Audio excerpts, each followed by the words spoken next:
वल्लव रे नाकवा वल्लव वल्लव, वल्लव रे नाकवा वल्लव वल्लव, दर्यावरी आमची डोले होडी, घेऊन माशांच्या डोलीनं आम्ही आहो जातीचे कोळी, आम्ही आहो जातीचे कोळी.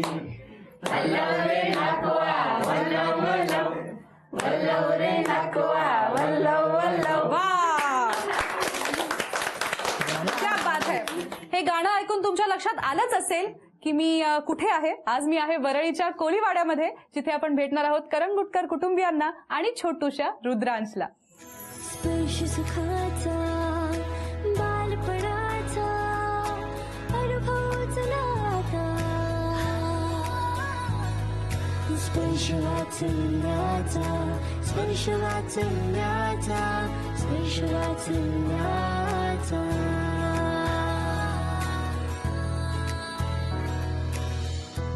आज मी एका छोट्याशा बाळाला भेटले ज्याला वांग खायला आवडतं. वांग आवडणारं पहिलं बाळ बघितलंय मी. तर रुद्रांशी मैत्री करायची आपण त्याआधी जाणून घेऊया हे सगळे त्याचे कोण आहेत. तुमच्यापासून सुरुवात करूया. मी तेजश्री, मी रुद्रांशी आई. मी प्रथमेश करुडकर आणि मी रुद्रांचा बाबा. माझं नाव अंजली अजय करगुटकर, मी रुद्रांची काकी आजी. अरे वा. मी लता कैलास वरळीकर, मी रुद्रांशी आजी. मी कैलास प्रभाकर वरळीकर, रुद्रांशी आजोबा. मी नम्रता नरेश करंगुटकर, मी रुद्रांशीची काकी आजी. माझं नाव राजेश्री रमेश वरळीकर, मी रुद्रांशीची काकी आजी. चला, सगळ्यांची ओळख झाली आहे. आता गप्पा मारूया रुद्रांशच्या आई बाबांची. मी ऐकलंय तुमची लव्ह स्टोरी फारच इंटरेस्टिंग आहे. अगदी रोमिओ ज्युलियट स्टाईल आहे. बाल्कनी मधली लव्ह स्टोरी. फक्त रोमिओ ज्युलियट मध्ये त्यांचं लग्न होत नाही, यांचं झालंय. काय सांगाल लव्ह स्टोरी बद्दल? हे बाल्कनीमध्ये उभे असायचे आणि समोरच विंडोमध्ये मी उभी असायची आणि एकमेकांना बघून आमचं प्रेम झालं. तुम्ही असेच उभे असायचा की ह्यांना बघायला? नाही, ऍक्च्युली मला लहान मुलांची खूप आवड आहे, तर मी त्या म्हणजे लहान मुलाला घेऊन खिडकीमध्ये असायची. अच्छा. तेव्हा मला म्हणजे हे तुम्ही मुद्दाम बाल्कनी द्यायचा? नाही, मला कल्पनाच नव्हती. कल्पनाच नव्हती? नाही. खोटं वाटतंय ना जरा ऐकायला. मुलगी लहान बाळाला खेळवत खिडकीत उभी आहे, यांना कल्पनाच नाहीये हे आपले असेच बाल्कनीत आलेत. आयडियाची कल्पना होती. तर तुम्हाला आधीपासून ते माहित होते का? नाही नाही, पहिल्यांदा कधीतरी दिसली आणि मग सारखं खिडकीत यावं असं वाटायचं. हो. लग्नानंतर काही प्लॅनिंग केलं होतं? इतकी वर्ष मूल होऊ द्यायचं नाही असं काही? आमचं प्लॅनिंग होतं 5 वर्षाचं, पण आमचं म्हणणं होतं की फिरून घेऊया म्हणून. पण काय झालं, 3 वर्ष झाले आणि थोडा प्रॉब्लेम दाखवला, थोडा लेडीज प्रॉब्लेम. तेव्हा माझ्या मॅडमनी मला डॉक्टरांना दाखवलं. तेव्हा त्यांनी सांगितलं की माझ्या पिशवीला एक गाठ आहे आणि थोडेसे कॅन्सरचे सिम्पटम्स दाखवत होते. बरं. त्याची क्रायोथेरपी सांगितलेली त्यांनी. आणि त्यांनी मला डॉक्टरांनी विचारलं की तुला मूल आहे काय? तर मी बोलली नाही. तर त्यांनी सांगितलं की तू एक होऊन दे म्हणून मूल, त्याच्यानंतर मग आपण ती क्रायोथेरपी करूया. कारण का त्यांनी पिशवीला डॅमेज पण होऊ शकते, कदाचित मला मूल नाही पण होऊ शकते. पण मग पुढे थेरपी झाली का? दिवस राहिले आणि मग ट्रीटमेंट काय केली पुढे? झाली ना, माझी एक बायोप्सीची टेस्ट होती. डॉक्टरांनी ती बायोप्सीच्या टेस्टसाठी म्हणजे टेस्ट करायला दिलेली आणि त्याला 7 दिवस लागणार होते रिपोर्ट येण्यासाठी. त्यामुळे 7 दिवस ते इतके वाईट गेले आणि घाणेरडे गेले. मला झोप नव्हती, माझ्या मिस्टरांना झोप नव्हती. मला तेच टेन्शन होतं की जर मला काही कॅन्सर झाला तर मी काय करू. आणि ह्यांना पण खूप टेन्शन होतं ह्या गोष्टीचं. बेसिकली भरपूर होतं, कारण माझी फॅमिली स्टार्ट होत होती आणि मला माहीत आहे, कारण मी त्या फेजमधून गेलो आहे जिथे माझ्या बरोबर असणारे म्हणजे मला काका काकी ह्यांनीच सांभाळलं मला. आणि ते मला दिवस अजूनही आठवतात. ही म्हणजे तिने मला ती न्यूज दिली आणि त्या न्यूजवर मी एवढा शॉक झालो आणि मी फक्त विचारत होतो की काय आहे माझ्याबरोबर, काय होतंय, की माझ्याबरोबर माझी फॅमिली कशी काय हे करणार. ती 5 दिवसामध्ये ना ही पण वेगळंच काहीतरी बोलायची. म्हणजे तू काय करणार, मी नशिंदर, हे ते हे असं झालेलं आमचं. आणि नंतर जसं रिपोर्ट आली आणि जे रिपोर्ट बघितले आम्ही तर एकदम नॉर्मल होतं, काहीच नव्हतं त्याच्यामध्ये. सो कॅन्सरच नव्हती का? नव्हतं. काहीच नव्हतं. आणि तो एकदम माझ्यासाठी म्हणजे एक रिलीफ पण होता. आणि मग नंतर सगळं ते हिच्यासमोर मी एवढं ठरवलं की हिला आता ते त्या फेजमधून काढायचं आहे. मग ते विचारच काढलं, ते 5 वर्ष नाही, आपण करूया लवकर, म्हणजे हीच फेज ते तिच्यासाठी मग एक हे होईल, मोटिवेशन त्याच्यातूनच वाढेल. बरोबर. आणि ते तसंच झालं. अरे वा. आणि मग दिवस गेले? लगेच नाही, 7 ते 8 महिन्यांनी दिवस गेले. आणि मग नॉर्मली कन्सीव्ह झालं? हो. ग्रेट. सो लग्नानंतर किती वर्षांनी जन्म झाला रुद्रांशचा? 2 वर्षांनी. 2 नाही 3 वर्षांनी. 3 वर्षांनी. 3ऱ्या वर्षाला जन्म झाला. 3 वर्षांनी. आणि गुड न्यूज पण समजली तेव्हा गणपतीचा पहिलाच दिवस होता. गणपती आले आणि आमच्याकडे गुड न्यूज आली. अरे वा, अरे वा. आणि ह्याबद्दल आपण गणेशोत्सवातच बोलतोय. वा वा, छान योगायोग. मला सांगा रुद्रांश आता किती महिन्याचा आहे? आता 5.5 महिन्यांचा. 5.5 महिन्याचा. अरे वा. काय स्वप्न पाहिली आहेत रुद्रांशसाठी? त्यांनी पुढे काय करावं असं वाटतं? इंडियन डिफेन्समध्ये तो जॉईन करावा अशी माझी इच्छा आहे. पण मी त्याला ते इच्छा काय सांगणार नाही. त्याच्या हिशोबाने त्याला काय वाटतंय तेच सजेस्ट करेन. म्हणजे त्याला जसं तो वाढेल, त्याची काय इच्छा होईल त्या इच्छामध्ये मी त्याला जायला देईन. पण माझ्या म्हणजे मला असं भरपूर इच्छा आहे की तो राईट ओके की तो डिफेन्समध्ये जावं. आणि तुम्हाला काय वाटतं? मला असं वाटतं की त्यांनी स्पोर्ट्समध्येच जावं, त्याचं करिअर त्यांनी स्पोर्ट्समध्येच करावं. कारण का मी सुद्धा डान्समध्ये चांगली आहे, माझी ड्रॉइंग चांगली आहे, तर मला जे नाही करायला भेटलं ना त्यांनी करावं. आणि म्हणजे असं नाही की डान्सच, त्यांनी काही जे त्याला आवडेल ते केलं तरी चालेल मला. Okay okay. आता तुम्हा दोघांसाठी काही प्रश्न आहेत गमतीदार. तर मी तुम्हाला कुठला प्रश्न विचारावा हे तुम्ही निवडायचंय. तुम्ही न बघता यातलं एक कार्ड निवडायचंय. हे हा हा पास. ओके ठीक आहे. तुमच्यापैकी त्याचा अभ्यास कोण घेणार? हेच घेणार. तुम्ही घेणार? हो घेणार. डन. मग मला ABCD म्हणून दाखवा उलटी. झेड. मी म्हणू का? म्हणा तुम्ही म्हणा. ZXY नाही सॉरी ZYX WV यू. कठीण आहे. झालं. अभ्यासही आजी आजोबांना घ्यावा लागतोय बहुतेक. आज आपण आहोत छोटूशा रुद्रांशच्या घरी. त्याच्या आई बाबांची आपण गप्पा मारल्या आहेत आणि आता त्याच्या या 2 आज्या माझ्या समोर बसल्यात. तर या आहेत रुद्रांशच्या काकी आजी आणि या आहेत रुद्रांशच्या आईच्या आई. बरोबर? हो. ओके. सगळ्यात आधी गुड न्यूज कळली तेव्हा कसं वाटलं काकी आजी? खूप आनंद झाला आम्हाला, कारण आमच्या घरामध्ये मुलगा नव्हता, नातू आला म्हणून खूपच आनंद झाला. आणि मुलगा हो ही इच्छा होती आमची. तुम्हाला लेकींनी कसं कळवलं?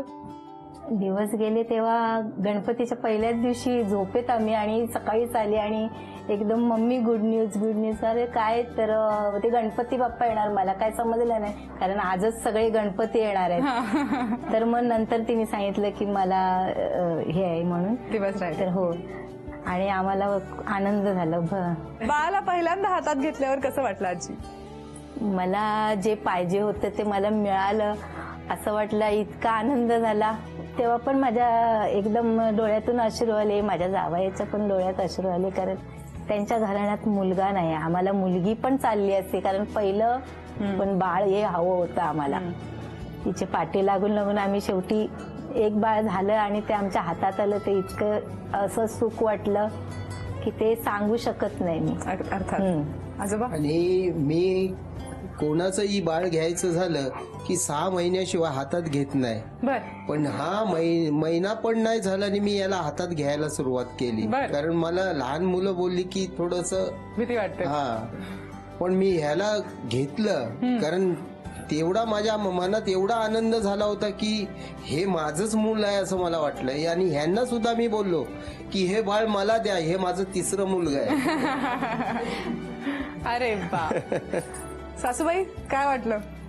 आम्हाला जेव्हा धीरांचा फोन आला की माझ्या मिस्टरांना फोन केला छोट्या भावाने की तिला ऍडमिट केलंय, तेव्हा खूप आनंद झाला. म्हणजे असं की ऍडमिट केलं, आता काय होतं त्याचा प्रश्न पडला होता.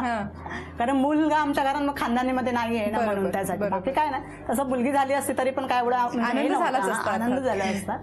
त्यामुळे खूप वाटलं. आणि आम्ही मग 3-4ला बघायला गेलो, तेव्हा घेतल्यानंतर तो खूपच मस्त वाटलं. म्हणजे छान वाटलं एकदम. दिवसभर आता दोघंही बाहेर असतात, आई बाबा, त्यामुळे बाळ तुमच्याचकडे असेल. कसं रमवता त्याला, काय करता? त्याचं पोट भरलेलं असलं की त्याला काय प्रश्नच नाही, त्याला कोणाकडेही दिलं तरी कोणाकडेही राहतो तो, अशी ओळख लागत नाही. बर. पण एकदमच घरातल्या घरात कंटाळला की एकतर गाणं बोलायचं, नाही तर मग बाहेर नेऊन थोडं फिरवून आणायचं. बर, असं तुम्ही करता. आणि आजोबा? तो जास्त रडायला लागला की हे आजोबा येतात आणि त्याला नाचून दाखवायचे की मला सांगायचे एक गाणं बोल म्हणून. बर. तर मी गाणं बोलायचो. श्रावण बाळा जातो काशीला, जातो काशीला, खरोखर जातो काशीला.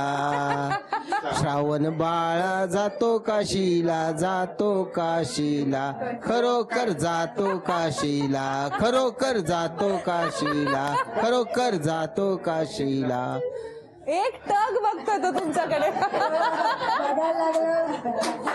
वा वा वा वा, कमाल. असे छान आजी आजोबा आहेत रमवण्यासाठी. दिवस कसा जात असेल रुद्रांश त्यालाही कळत नसेल. नवरा बायकोचे आई बाबा झाले की त्यांच्या जबाबदाऱ्या वाढतात आणि तुमच्यापैकी सगळेच जवळपास अनुभवी आहात.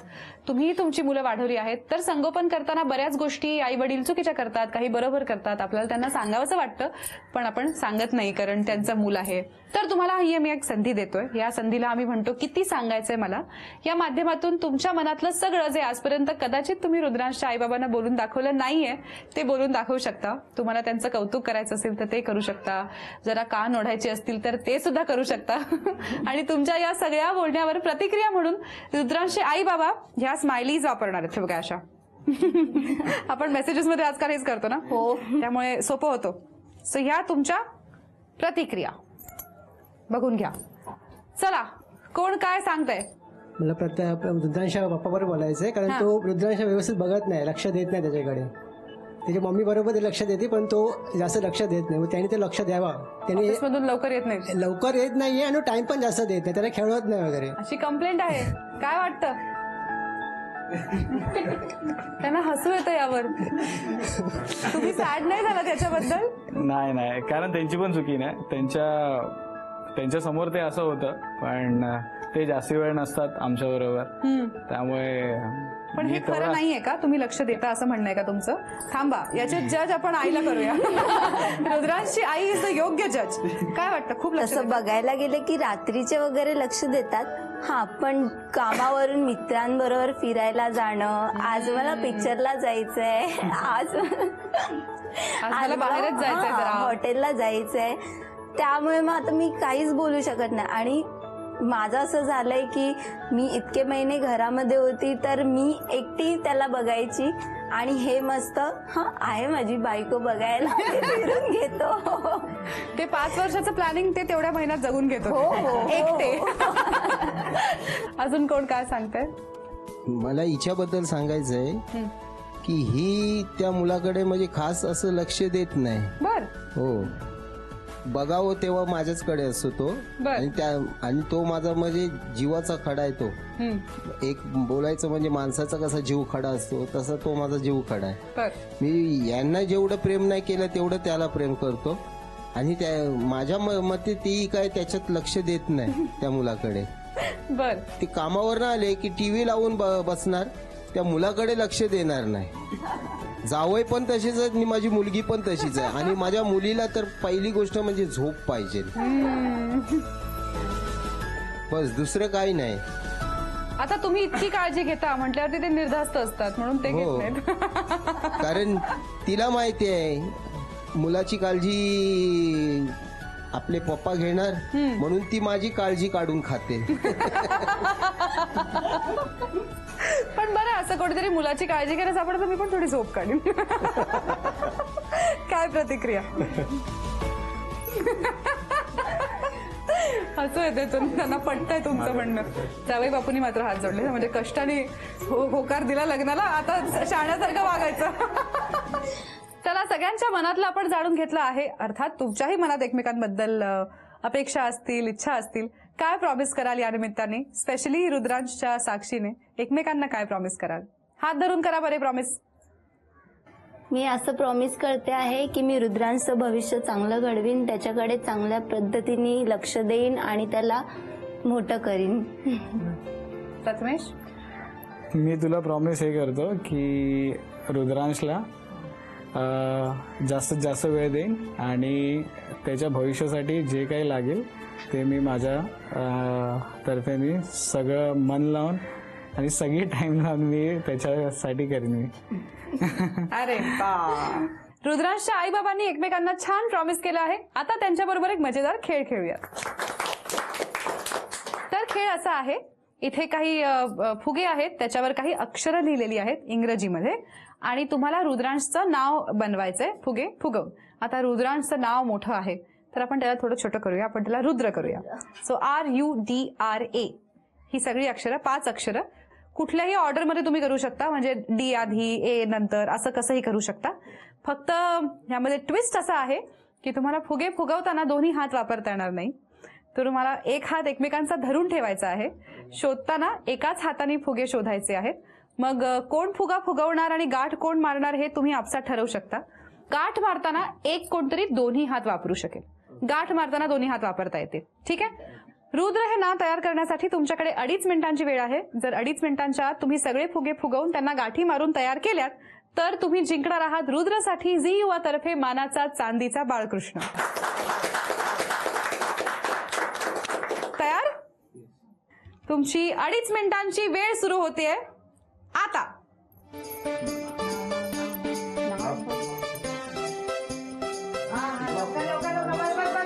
नाही, अजून अजून अजून अजून एवढं नाही चालणार. व्यवस्थित फुगायला पाहिजे. 30 सेकंद झालेत. लवकर 1 मिनिट झालाय.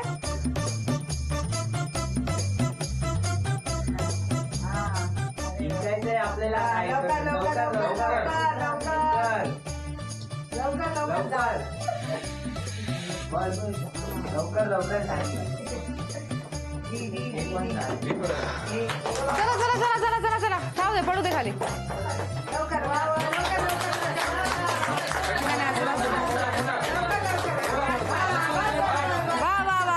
वा. एक राहिलंय अजून आणि शेवटचे 30 सेकंद राहिले.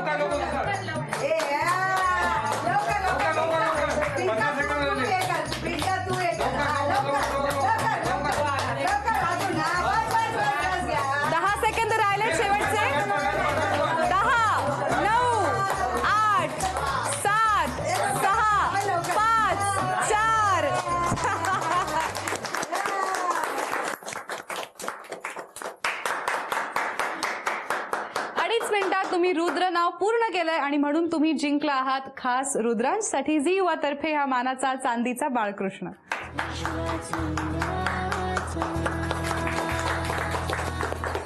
रुद्रांशला आणि त्याच्या आई वडिलांना आणि कुटुंबियांना भेटून आज खरंच खूप मजा आली. आशा आहे तुम्हालाही हा भाग आवडला असेल.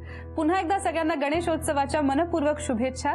जाता जाता एक छोटीशी गोष्ट सांगू इच्छिते. जिथे गणेश विसर्जन होतं तिथे ठिकठिकाणी निर्माल्य कलश आजकाल उभे केले आहेत. तर आवर्जून निर्माल्य त्याच्यात टाका, म्हणजे त्याची योग्य विल्हेवाट लावता येईल. आजच्या भागात इथेच थांबूया. आता भेट पुढच्या भागात एक नवं बालपण साजरं करण्यासाठी आपल्या जिव्हाळ्याच्या कार्यक्रमात स्पर्श वात्सल्याचा special partner Jagannath Gangaram Pednekar jewellers.